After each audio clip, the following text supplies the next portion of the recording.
جناب عقیل جناب حزام کے پاس قبیلے کے شرفا نے استقبال کیا. میں تمہارے قبیلے میں اس لیے آیا ہوں کہ مجھے ہاشمی گھر سے ایک مرد کا رشتہ تمہارے خاندان سے چاہیے. اتنا کہنا جناب حزام نے فوراً سر اٹھا کے جتنا میں ہاشمیوں کو جانتا ہوں، ہاشمیوں کا ہر فرد اپنے اندر ایک ایک خصوصیت ضرور رکھتا ہے، لیکن آپ کیا مجھے بتا سکتے ہیں کہ آپ کس کے لیے آئے؟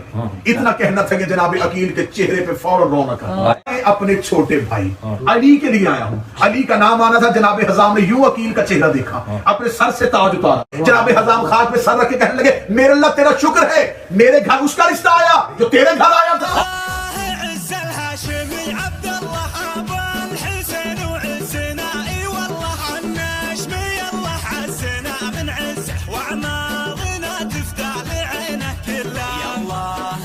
الهاشمي عبد الله ابو الحسين وعزنا اي والله الناش